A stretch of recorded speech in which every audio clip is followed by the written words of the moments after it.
Right. Most prisoners were receiving oral sex from transgender prisoners. Oh, right, I see. And it was actually considered straight to receive oral sex from a prisoner. And I was told after 5 years I'd be doing it. I had a woman visiting me, and I didn't go there. You opted out of that. I mean, I understand the pressure, the sexual pressure. You know, you go years of having no female proper contact. Yeah, you'll take anything. Well, there's various stages that the prisoners go through. There's a thing called a Fifi bag.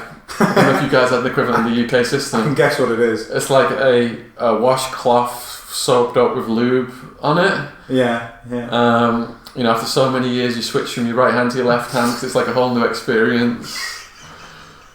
The stranger, as they call it. The stranger. Sits around the fire. He goes dead, and then it just feels like someone else.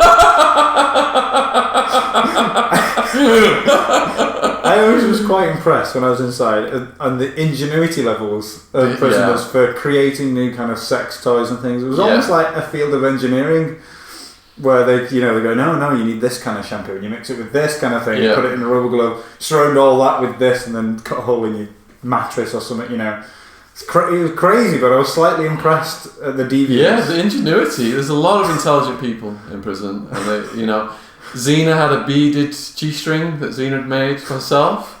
Xena and her boyfriend were making sex toys, melting things down and making sex toys. It's so mad. I mean, I did like just over 14 months inside, but I can understand that level of sexual frustration where... Yeah. I mean, I was pretty sexually frustrated, but in part, I think that's because you're surrounded by men. Yeah. There was very few women. There was like maybe a couple female screws around here and there in the prisons that I was in, and then a few in education and stuff as well. But because they weren't around you all the time, you're just living with loads of other blokes. Yeah. Just to clarify for my US listeners, screw means guard in the UK, not having sex. Yeah, sorry, screw is a prison officer, yeah.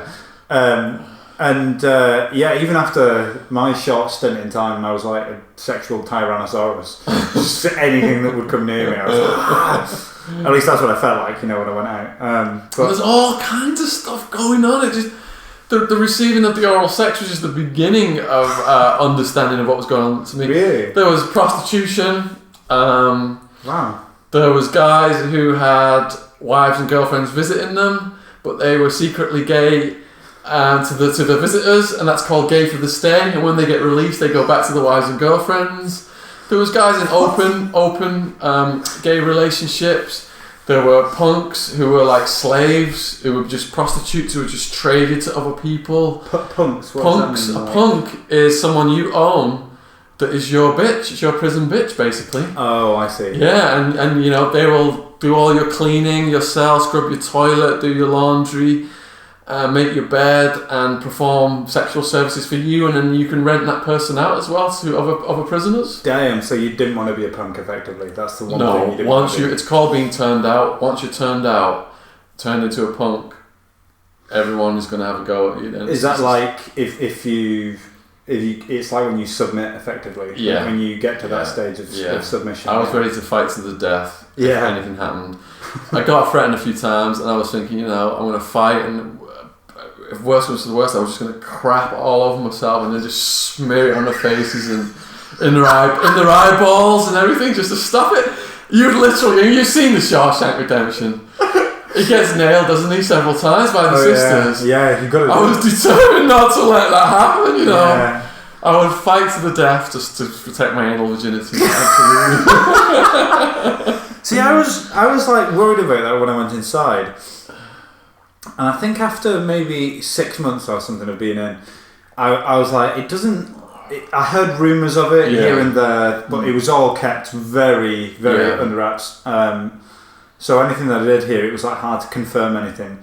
And there was a few guys who were like prolific for that kind of stuff. But as long as I avoided those kind of people, I seemed to be okay.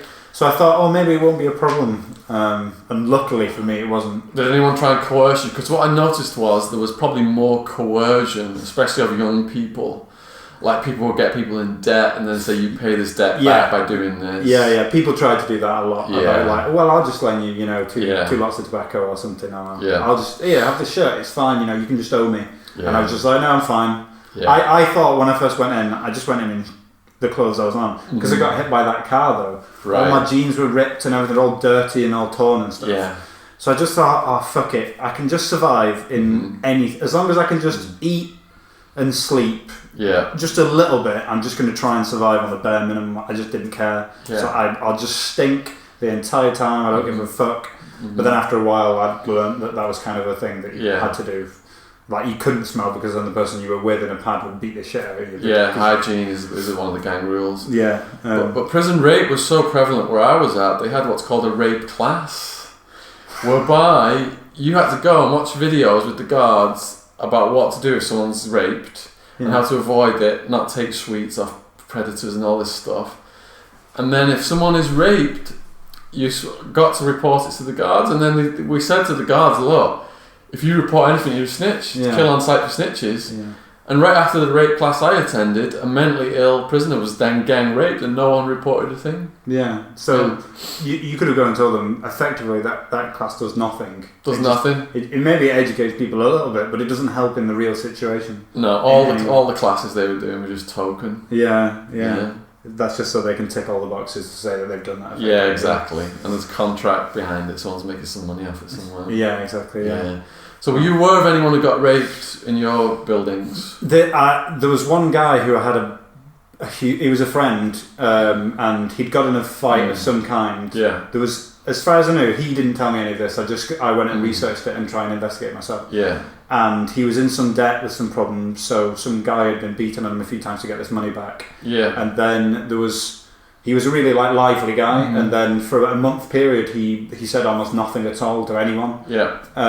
So I was suspicious of that. Yeah. But I couldn't find out, like, narrow it down to anything less than a dozen people. Yeah. Like who he might be associated with. But I had suspicions, but no, I never got confirmation of anything. I kind of think that must have been what happened, because he didn't get beaten up that much. Yeah. He got beaten a little bit. He had like a black eye, but it seemed more like it was psychological than anything else. So other than that, nothing though really. Because Zena got gang raped when he came in, and he was big. He was weightlifting, and he was debt collecting for the Aryan Brotherhood, and they turned against him, and they gang raped him multiple times. Shoved a broomstick in his behind. Gang raped him while he was unconscious, and I said to him, well, how do you know if they were raping you if you were unconscious? And his response was, when I went to the toilet afterwards, I could tell by what came out. And the way he ended up stopping it was he was studying anatomy, and he basically said to the gang, I don't care if I'll ever die anymore. And the next 2 times they attacked him, the first member to grab him, he plucked their eyeball out, so it was dangling from the optic nerve. Like hanging out here? Hanging out there, and it does not go back in, and it's never normal again. I mean, I'm sorry, it does go back in, but it's never normal again. I see, yeah. Yeah, messes your vision up, messes your eyeball up. Yeah, and I didn't believe you could possibly do that. But now I do karate now. It's called a chicken beat strike, where you just like that. And it kind of makes sense. I can imagine that. Pops the eye out very, very rapidly. He also had a friend who was gang raped, and they took a light bulb, shoved it in his backside, and smashed it while it was in there. And another one who was gang raped and decapitated. Fuck. They took a shovel from the work crew, held him down, and cut his head off with it. And then they positioned the head in an area of the prison where the rival gangs would see it to make the point they were the baddest gang. Wow, that is ridiculous. Yeah. It's crazy, like, just some of them other points you were making. I often think, like, how did people survive that? Like, how have they lived through that? 'Cause it's like it's so on the edge of being like a fatal injury. I mean, they're all potentially fatal injuries. Yeah. Obviously, decapitation. Yeah. But I'm just like, I'm so shocked that like people can go through that and live past it, you know. When you look in Zena's face, you can just see in Zena's eyes the horrific things that Zena's experienced. Yeah, it's just written all over her face. Wow, some things you can't unlive or forget, I guess, but